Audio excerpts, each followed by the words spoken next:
אדוני אלוהינו מלך העולם, שלא חיסר בעולמו כלום, וברא בו בריות טובות ואילנות טובות, ליהנות בהם בני אדם. אמן. זאת אחת מן הברכות שכתובה בתלמוד. יש ברכות שלא כתובות בתלמוד, אבל הברכה הזאת כתובה בתלמוד, היא עתיקה והיא חלה על כולם. ברוך אתה אדוני אלוהינו מלך העולם, שלא חיסר בעולמו כלום, וברא בו בריות טובות ואילנות טובים ליהנות בהם בני אדם.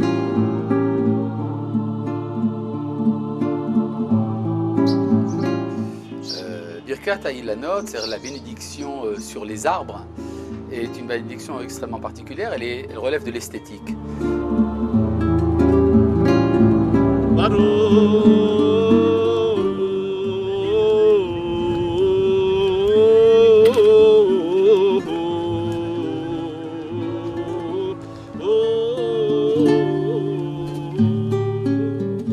Parce que c'est une halakha qui est indiscutable.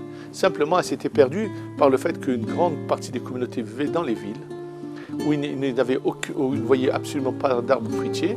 Donc le temps a fait oublier un peu cela, c'est tout. וכאדם דתי אנחנו מברכים ומודים לקדוש ברוך הוא שהעולם הוא יפה כל כך. אין בזה שום דבר, אנחנו לא מייחסים איזושהי אישיות או קסם או מגיה לעצים. רק יופי. Chaque année, au mois de Nissan, nous sommes aidés de là-haut pour sortir de notre emprisonnement personnel. Et donc, en voyant ces arbres qui étaient morts et qui se mettent à revivre, ça nous encourage à comprendre que c'est jamais trop tard pour se mettre à revivre.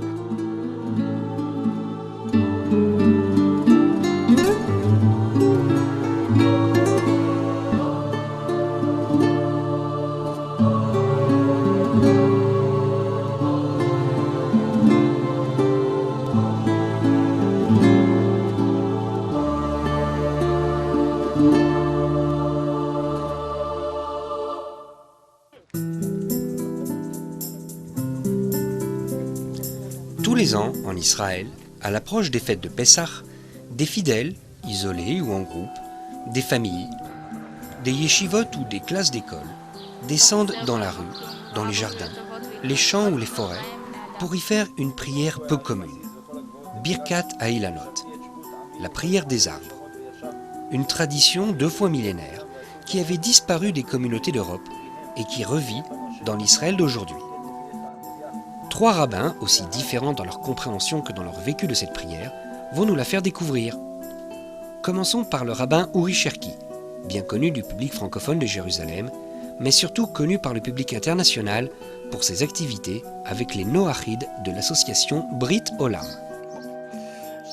Birkat Ha'ilanot, c'est la bénédiction sur les arbres, est une bénédiction extrêmement particulière, elle relève de l'esthétique. Et c'est la bénédiction qu'on fait lorsque dans la période du printemps, en particulier dans la période de Pessah, on voit les arbres en fleurs. Et c'est tellement beau que on bénit le Créateur de nous avoir donné ces belles choses pour réjouir le cœur des hommes.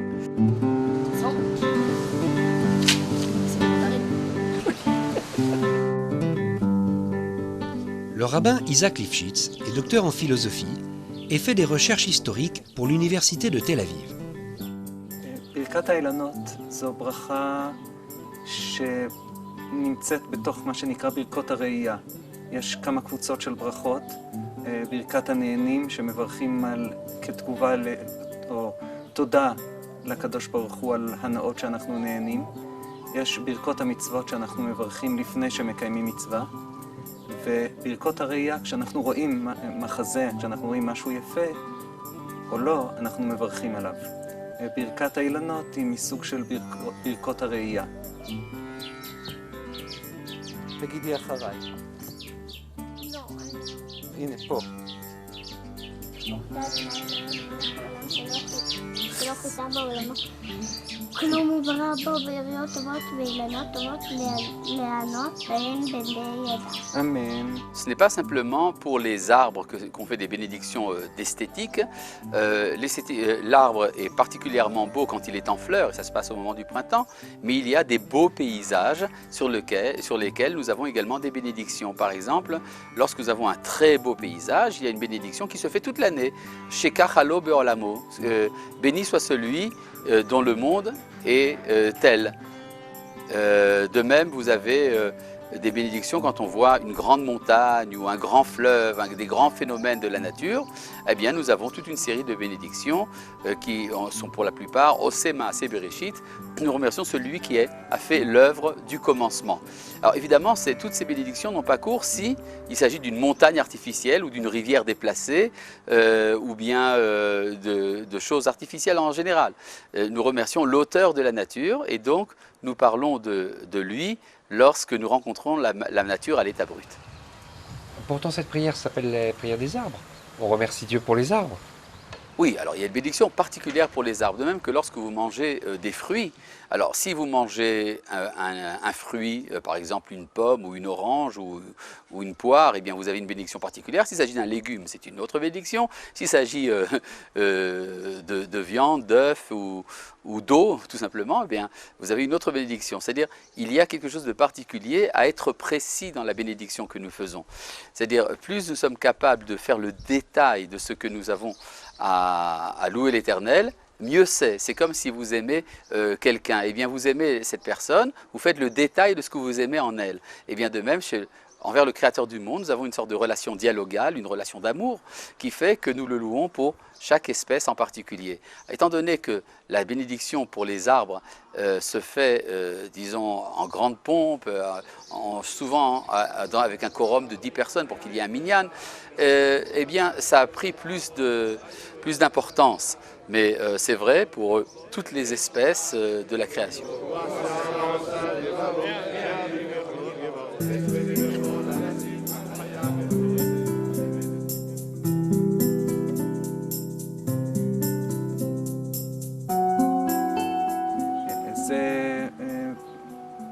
זה ברכה שהיא בבת אחת גם אומרת תודה וגם מתפעלת, כמו אומן שמתבונן מבחוץ על הפעולה של האומנות שלו. כן, אני חושב שזאת בדיוק הכוונה, זה מסמל את המעמד של האדם בעולם. אני הסברתי שביהדות יש תופעה שלא קיימת בשום דת אחרת. האדם יוצר בני אדם, יש המיתוס של הגולם. זה מיתוס חצוף, אנחנו לא מוצאים בדתות אחרות שהאדם יוצר, האדם נחשב הרבה יותר פסיבי. הוא מקבל, בנצרות האדם מקבל את הגרייס. הוא צריך להגיד תודה על החסד האלוקי. וביהדות האדם לא רק מקבל חסד, הוא בעצמו יוצר, הוא בעצמו נחשב כמו אלוקים, הוא בעצמו יוצר בריות אחרות. והוא מתבונן בעולם מבחוץ ואומר לקדוש ברוך הוא, כן, אתה עשית עבודה טובה מאוד.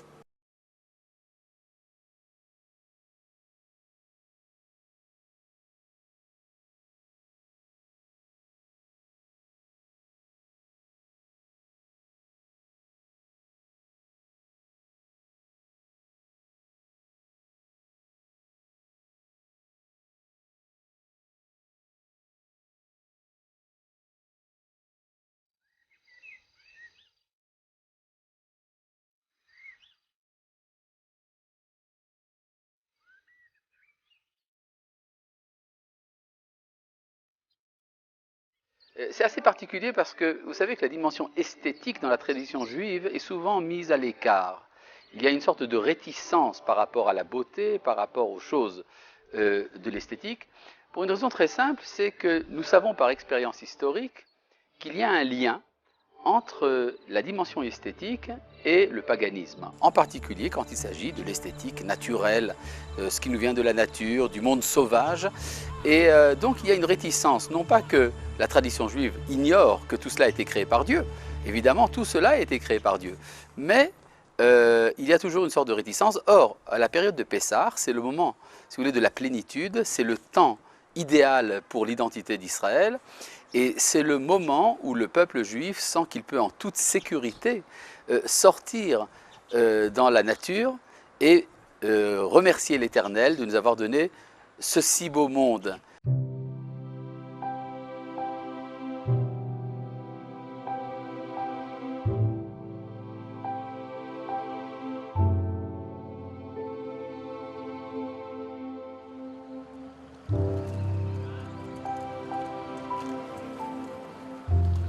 מה שמעניין בברכה הזאת הוא שאנחנו מברכים על זה לא כמי שצופה בעולם, לא כמי שנמצא בתוך העולם, אלא גם מי שנמצא כאילו מבחוץ. מהבחינה הזאת זו ברכה שהיא מראה את השותפות שיש לנו עם הקדוש ברוך הוא, לאו דווקא כבריות של הקדוש ברוך הוא, אלא כישויות שעומדות גם בפנים וגם מבחוץ.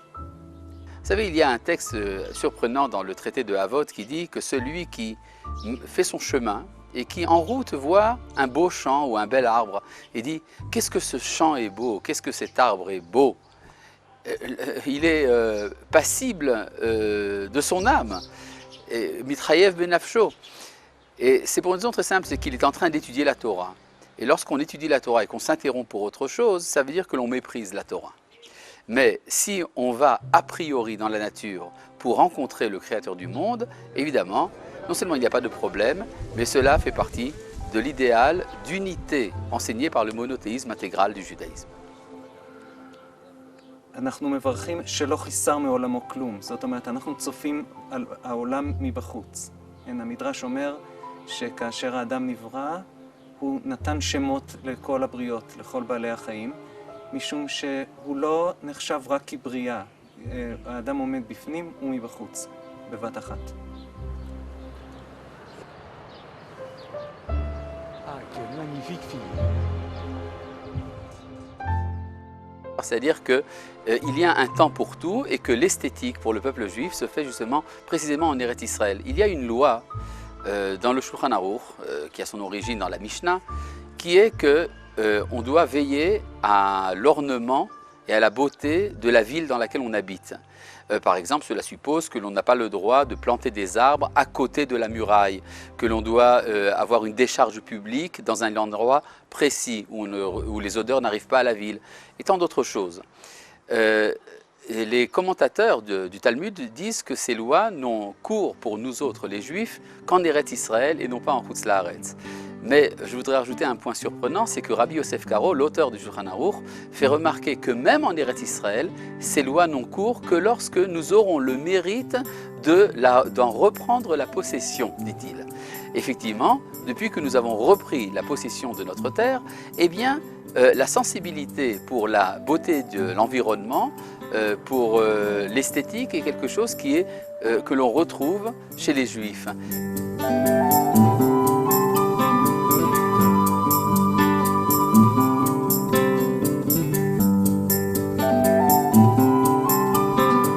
L'arbre fruitier, et c'est le sujet de la bénédiction, et non pas simplement un arbre en fleurs, tout simplement parce que la réjouissance liée à ces fleurs n'est pas seulement esthétique, c'est le fait que ce soit productif, qu'il y aura un fruit qui va en sortir.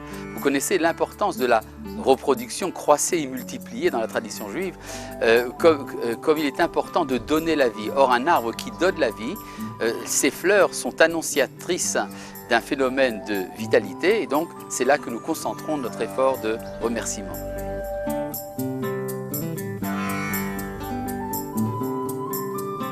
הברכה היא שאנחנו מתפעלים מן האביב, זו ברכה על האביב, לאו דווקא על פרח. זה לא הנאה מן הפרח, זה התפעלות מן הפריחה של העולם.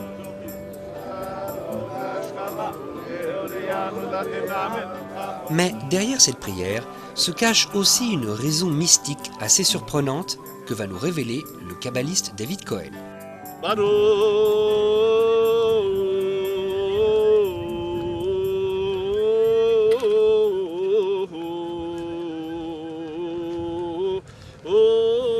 Ce qu'il faut savoir, c'est que nous avons des partiels de lumière emprisonnés dans beaucoup d'endroits, dans la terre, dans certains animaux, chez des personnages, et ce qu'on appelle les nitzotzot de Kedusha, ces étincelles de lumière.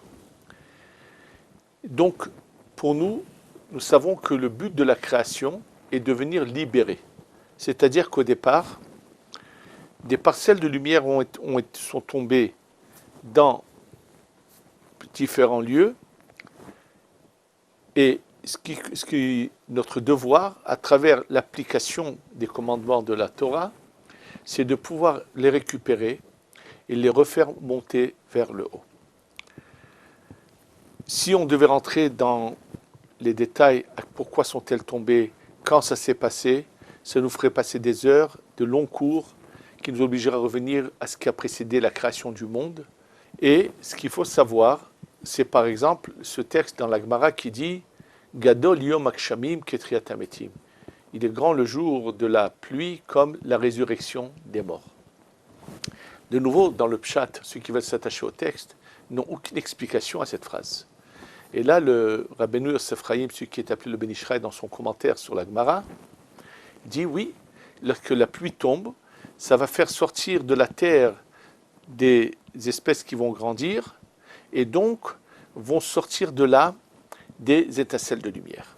Comment nous faisons pour faire aider ces âmes à monter?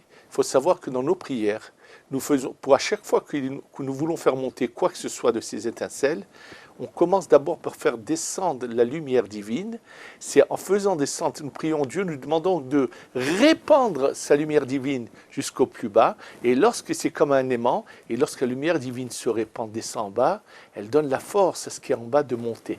Donc c'est ça ce que Dieu attend de nous. C'est comme il le dit, je voudrais avoir une résidence en bas. Et nous faisons par nos prières, nous arrivons à véhiculer la lumière divine par notre conduite, par nos prières, à la faire descendre jusqu'au plus bas pour justement faire monter ces étincelles. Justement, l'erreur de Nadav et Avihu était qu'ils veulent, eux, monter vers Dieu, et c'est pour ça que c'est ce qu'on appelle un feu étranger, et ils se trompent. Notre but n'est pas de monter vers Dieu, mais de faire descendre Dieu vers nous. Nous, on se rapproche de Dieu de manière différente. C'est en faisant régner Dieu, même dans nos actions les plus matérielles, en faisant descendre la lumière divine partout, même dans les actions les plus matérielles, et en faisant descendre cette lumière. Simplement, il faut choisir un moment opportun où on aura la force de faire descendre cette lumière et qu'elle va pouvoir délivrer ceux qui sont en prison. C'est ce que nous faisons. Le mois de Nissan est le mois de la délivrance.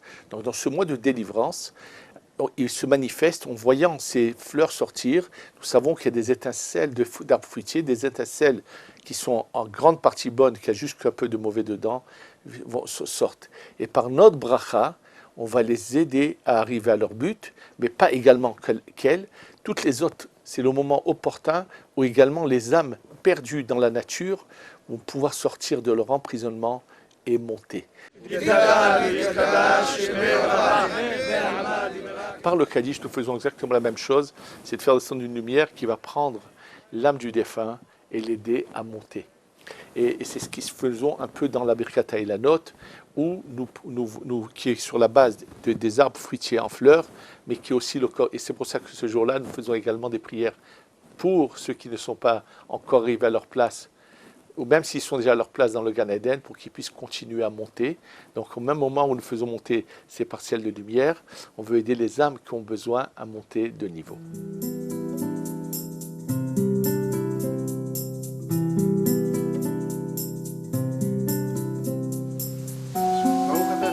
De l'extérieur, quand on voit les gens prier devant un arbre, cela peut faire penser à un rite païen ou fétichiste. זה בשום פנים ואופן, אין לזה שום מושג פטישיסטי או מגי. זה פשוט התפעלות, זה כמו שאומן מתפעל, כמו שכל אדם מתפעל מנוף יפה. אין בזה שום דבר פטישיסטי, אנחנו מתפעלים, וכאדם דתי אנחנו מברכים ומודים לקדוש ברוך הוא שהעולם הוא יפה כל כך. אין בזה שום דבר, אנחנו לא מייחסים איזושהי אישיות או קסם או מגיה לעצים. Évidemment, il y a toujours des confusions possibles. Vous savez, quand on voit des hommes faire la bénédiction de la lune face à la lune, on se demande s'ils ne prient pas à la lune. Et tant d'autres choses. Il y a souvent ce qu'on appelle les similitudes. Mais est-ce que vous avez fait remarquer dans votre question qui est, est-ce que quand on voit des hommes à côté d'un arbre en train de prier, est-ce qu'ils ne sont pas en train de prier l'arbre? C'est ce genre de similitudes qui ont entraîné des glissements dans l'histoire. Nous savons que dans la conscience d'Israël, il n'y a pas de risque de paganisme, mais nous savons que dès que ces phénomènes sont observés par l'extérieur, ils peuvent donner même un renforcement, qu'à Dieu ne plaise, aux tendances paganistes. Et d'où effectivement cette fameuse réticence dont j'ai parlé tout à l'heure.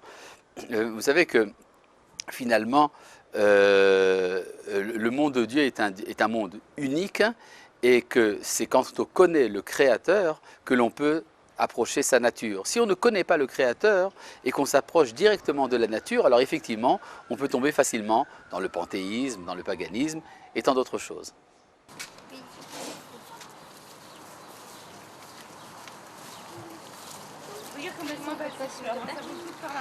Vous écoutez?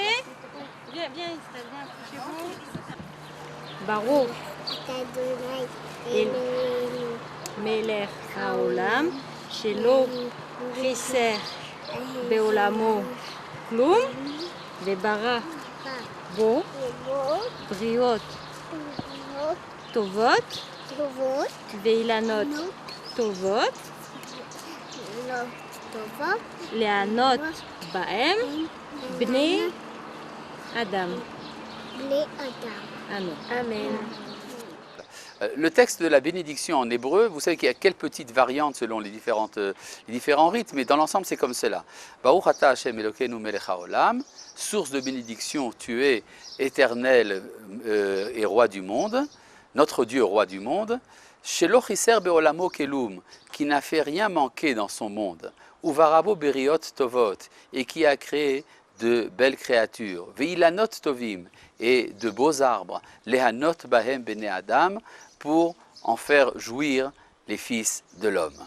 Voilà, c'est à peu près ça le texte. Alors bon, certains rajoutent de longues prières d'introduction, des prières de clôture, on fait le Kaddish, il y a même parfois une distribution de bonbons pour les enfants, mais tout cela, c'est, si vous voulez, c'est autour, ce n'est pas la chose elle-même.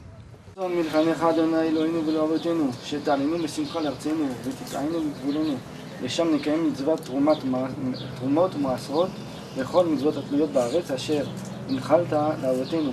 היא ארץ זבת חלב ודבש, ארץ נחלי מים, עיינות ותחומות, יוצאים בבקעה ובהר, ארץ חיטה ושערה וגפן ותאנה ורימון, ארץ זית שמן ודבש, ואשר ציוויתנו מלך העולם.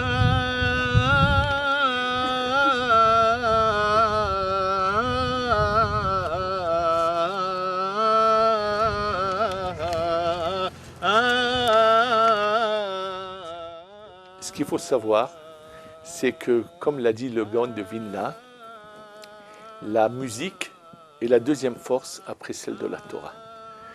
Et une prière, elle doit avoir une manière d'être chantée et récitée. C'est quelque chose qui vient du plus profond du cœur. Et ce que je trouve très beau, justement, dans les communautés séfarades du Moyen-Orient, c'est qu'il n'y a pas des airs fixes pour chaque prière, mais il y a le makam, où c'est le shaliach tzibour, le ministre officiant, qui va, avec ce qui va lui venir à ce moment-là, qui va se servir, et juste, c'est un art qu'il faut apprendre à ne pas passer d'un makam à l'autre pour qu'il y ait une cohérence et que ça soit agréable à entendre, mais il va pouvoir prendre dans ce même makam tous les airs qu'il a envie et les mettre au moment qu'il veut dans la prière et faire une très belle prière. En fait, ce qu'il faut, c'est que la prière sorte de notre cœur et le cœur doit apprendre à chanter. La chanson est une force qui amplifie la lumière divine à se répandre et c'est pour ça qu'on dans le temple, les lévi'im qui chantent, c'est une sorte de manière de réceptionner la lumière dans quelque chose de beau. De belles fleurs se mettent dans un beau vase aussi.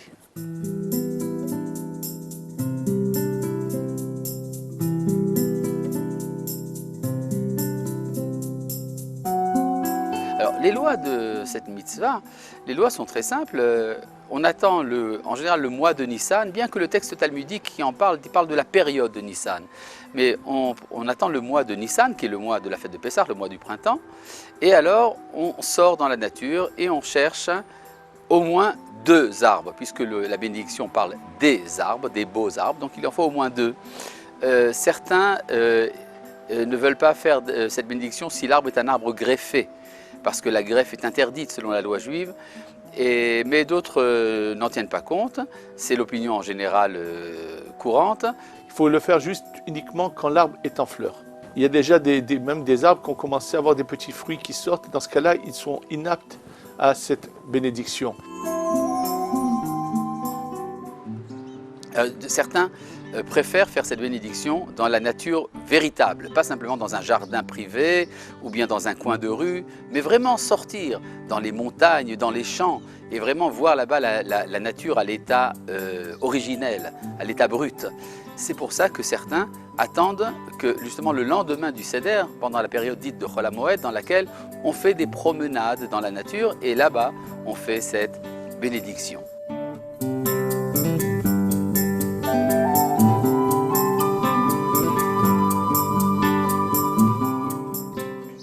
D'ailleurs, petite remarque, la tradition de la ville d'Alger, dont je suis originaire, était de faire cette bénédiction en particulier sur des grenadiers.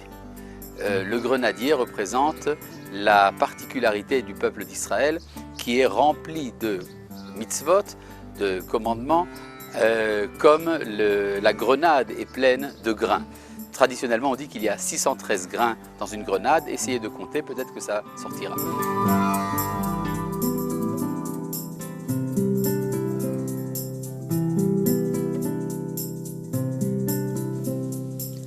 Si les raisons de cette bénédiction sont multiples, les dates opportunes pour la réciter divergent également selon l'opinion des décisionnaires du Talmud, de la tradition ou des kabbalistes. המקור של המצווה הוא בתלמוד, ובתלמוד כתוב שביומי ניסן, כאשר אדם רואה אילנות שמתחילים ללבלב, מברכים את המצווה. אנשים חושבים שמדובר דווקא בחודש ניסן, אבל יומי ניסן הכוונה היא בכל האביב.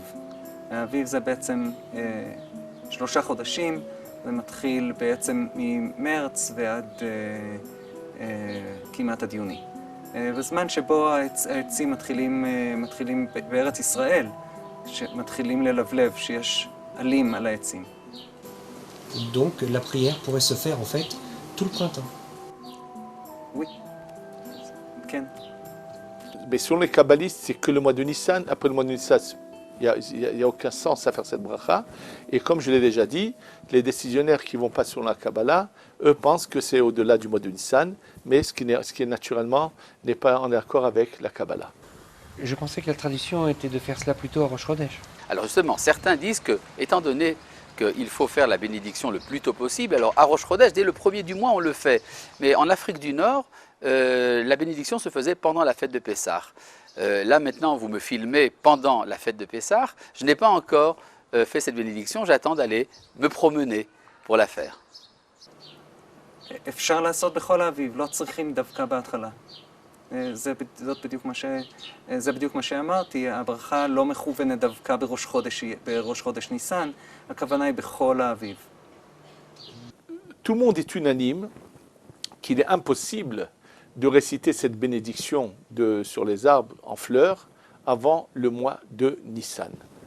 Or, selon le Pshat, ceux qui veulent aller selon les textes apparents, vont se retrouver devant une question auquel ils n'ont aucune réponse. C'est puisque si on vient louer Dieu sur la nature, alors pourquoi être limité au début du mois de Nissan? Tous ceux qui habitent en Eretz Israël, ici en terre d'Israël, savent très bien qu'un grand nombre d'arbres fruitiers sont déjà en fleurs bien avant. D'ailleurs, dans toutes les écoles, il y a une chansonnette qui est très connue, Tu bishvat igia chaglainanot, ashkedia porahat, c'est-à-dire c'est une chansonnette qu'on chante qu'on enseigne aux enfants dans les écoles et qui dit que l'arbre d'amande, l'amandier, est en fleurs depuis tout Bishvat, c'est-à-dire donc 1 mois et demi avant Nissan. Or, s'il s'agit de remercier Dieu par rapport à cette beauté de la nature, ce serait possible de le faire dès que cette beauté de nature apparaît. Pourquoi donc se limiter à ce début de Nissan? Surtout dans les années où nous avons une année de 13 mois, donc où Nissan tombe assez tard. צריכים להכיר את הטבע בארץ ישראל. ארץ ישראל, התקופה הכי יפה באמת בשנה היא בחלק השני של החורף. ארץ ישראל היא חצי מדבר וחצי ארץ סובטרופית. בחלק הראשון של החורף הכל עדיין, יש קצת ירוק, אבל הכל עדיין לא צומח. הכל מתחיל לצמוח.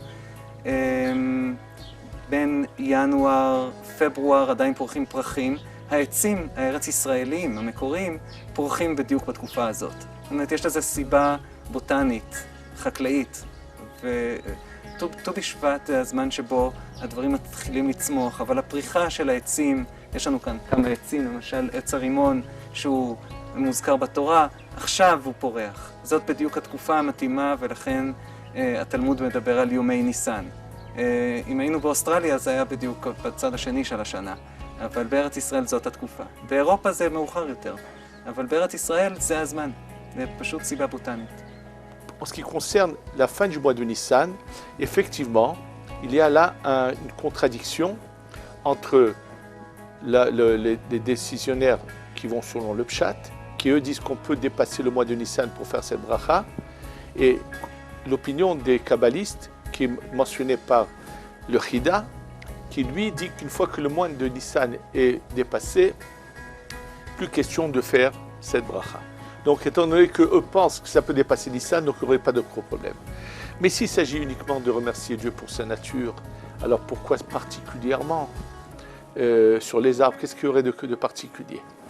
Et donc, en fait, chaque mois a une force particulière. Le mois de Nissan est le mois où le peuple d'Israël sort d'Égypte.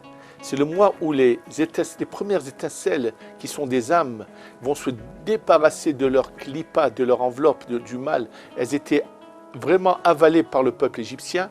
Et c'est que le mois de Nissan qui a le pouvoir de faire cela, parce que le mois de Nissan a reçu en lui, dès la création, c'est un mois dans lequel se trouve une force divine qui fait sortir ce qui est en prison. Et c'est pour ça qu'il a été choisi pour faire cette Birkat Hailanot. Au mois de Shvat, nous n'avons pas la lumière, on n'a pas la force de faire descendre cette lumière nécessaire pour délivrer. C'est une lumière qui ne se révèle qu'au mois de Nissan. Donc on ne peut pas le faire avant. Et ça, c'est que la Kabbalah qui nous l'explique.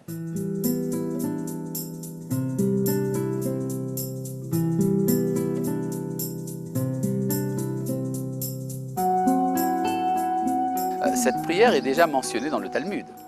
Elle est mentionnée dans le Talmud, donc c'est une source très ancienne, c'est au moins vieux de 1600 ans, c'est probablement même plus ancien. Vous savez que les bénédictions ramenées par le Talmud sont en général de très anciennes traditions. En général, on les ramène aux hommes de la grande assemblée, c'est-à-dire le grand Sanhédrin qui était avec Ezra, le scribe. Ça se situe donc aux environs de moins 400, c'est-à-dire 4 siècles avant l'ère chrétienne. Ça nous ramène donc à 2400 ans en arrière.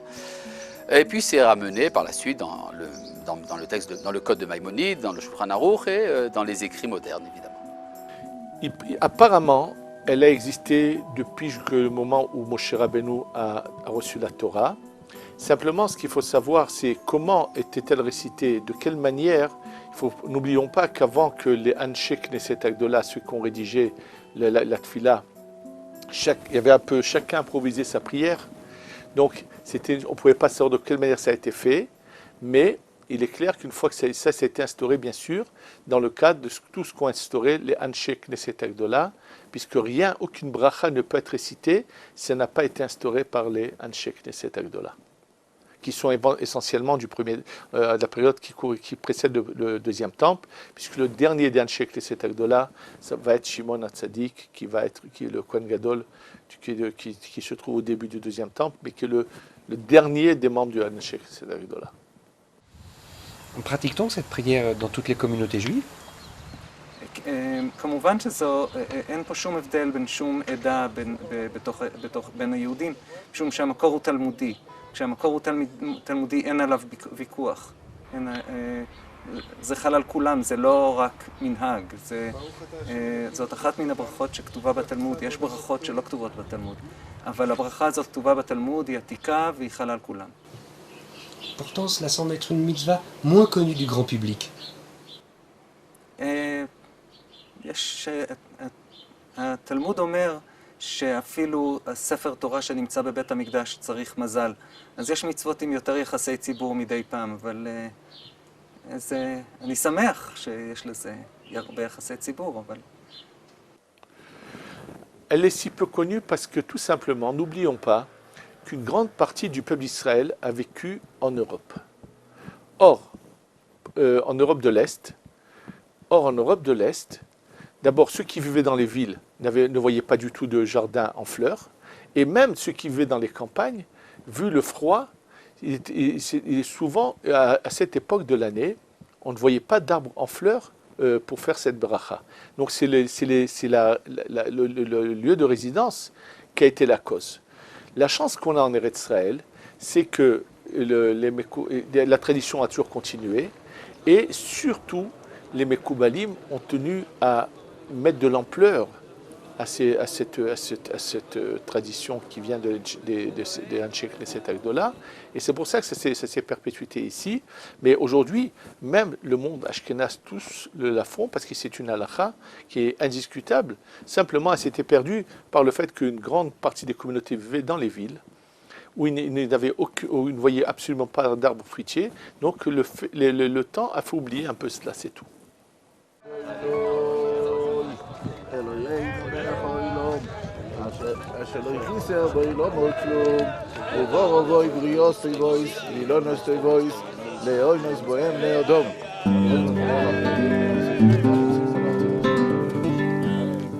Le retour du peuple juif sur la terre d'Israël a redonné une nouvelle vie à la prière des arbres, comme à beaucoup d'autres lois qui avaient disparu du fait qu'elles n'étaient applicables que sur le sol de la Terre Sainte. Évidemment, il y a des lois de la Torah, comme vous le faites remarquer, qui n'ont cours qu'en Eretz Israël. En particulier, toute une série de lois qui ont un rapport avec l'agriculture, avec une société agricole qui vit des fruits de sa terre. C'est quelque chose qui est assez rare, disons, pour les Juifs de Galoute. Souvent, les Juifs en exil n'avaient pas le droit de travailler le sol, de pratiquer l'agriculture. Ce n'était pas toujours le cas, mais c'était souvent comme ça. Et donc, beaucoup de ces lois, qui étaient l'intuition première d'une société agricole, ont été mises à l'écart. Elles n'ont jamais été tout à fait oubliées. Dans la maison d'études, chez les étudiants de la Torah, ces choses étaient bien connues, mais elles étaient un peu théoriques. De même que, par exemple, les lois des sacrifices dans le temple, pour l'instant, sont encore assez théoriques. Alors, il en était de même pour les lois agricoles. De même que, par exemple, nous retrouvons aujourd'hui des mitzvot qui, sans avoir un rapport direct avec la terre, avaient été mises à l'écart. Par exemple, le port du fil d'azur dans nos tzitziot, dans les franges de notre vêtement rituel. Eh bien, la technique de cette couleur avait été oubliée il y a à peu près 1400 ans.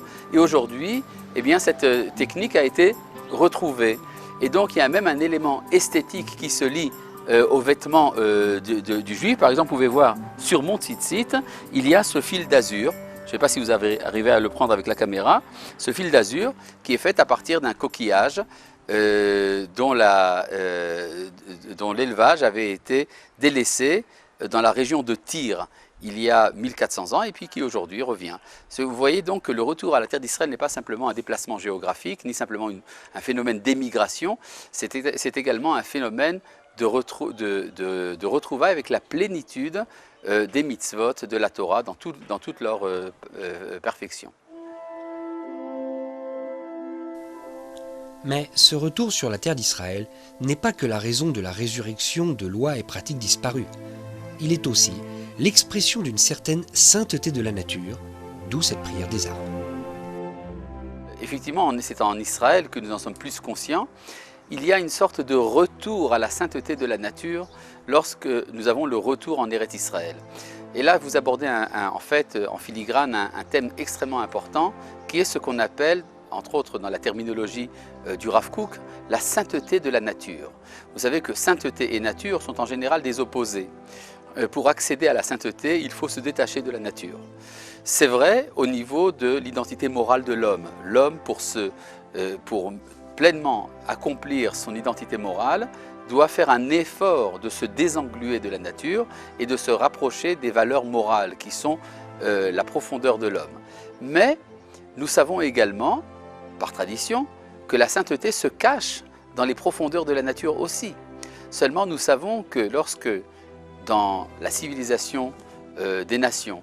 On a parlé du retour à la nature, ça voulait dire souvent le retour à la barbarie, le refus des valeurs morales. Et donc, il y a toujours eu, chez les Juifs, cette idée que la sainteté de la nature, c'est vrai que ça existe, mais on en parlera plus tard. On en parlera à la fin. Quand on aura enfin accompli l'idéal moral, alors nous nous occuperons également de la sainteté naturelle. Évidemment, vient un moment dans l'histoire où la sainteté naturelle exige que l'on s'occupe d'elle. Eh bien, ça se passe au moment du retour d'Israël sur sa terre. Effectivement, il y a quelque chose d'absolument extraordinaire dans notre période de retour, c'est que nous retrouvons la sainteté naturelle sans que cela entraîne une chute morale, mais bien au contraire. Plus nous nous enracinons dans le sol de la terre d'Israël, plus nous réalisons plus profondément nos valeurs morales et notre mission universelle. ביהדות הרבה פעמים הטבע משחק הרבה פחות מקום. אבל אנחנו מוצאים בכמה מקומות שצריכה להיות התייחסות מאוד מאוד רצינית וצמודה לטבע. למשל, התלמוד אומר, כל המצוות כולן לא ניתנו אלא דרך בריאתן, שנאמר עצי שיטים עומדים. זאת אומרת, הדפנות של המשכן במדבר סיני היו עשויים מעץ, והעץ היה מצופה זהב. אף אחד לא ראה את העצים, הם היו מצופים בזהב. אבל יש מצווה מיוחדת שהעצים יעמדו כאשר החלק התחתון שלהם, כמו שהם היו בטבע, יהיה למטה, והחלק העליון יהיה למעלה. למרות שזה מצופה, זו רגישות לטבע. והתלמוד אומר שכל המצוות צריכות להיות כאלה. זאת אומרת, אנחנו מצווים לגלות רגישות לטבע. ואנחנו צריכים לעבוד את השם, הדת היהודית היא בתוך הטבע, לא מבחוץ. אנחנו צופים בטבע ומתפעלים ממנו, ואנחנו צריכים לדעת לקיים את המצוות דרך בריאתן, זאת אומרת באופן טבעי. לא בניגוד לטבע, אנחנו לא נלחמים עם הטבע, אנחנו לא נלחמים עם העולם, אנחנו עובדים את השם מתוך העולם, בתוך העולם, באופן טבעי ולא באופן מלאכותי. ואני חושב שהברכה הזאת מסמלת בדיוק את זה. Puisque chaque année, au mois de Nissan, nous sommes aidés de là-haut pour sortir de notre emprisonnement personnel. Et donc, en voyant ces arbres qui étaient morts et qui se mettent à revivre, ça nous encourage à comprendre que c'est jamais trop tard pour se mettre à revivre et à sortir de la tombe dans laquelle chacun se met en suivant ses vices et en ne suivant pas le chemin de la Torah. ברוך אתה אדוני, אלוהינו מלך העולם, שלא חיסר בעולמו כלום, וברא בו בריאות טובות ואילנות טובות לענות בהם בני אדם. אמן.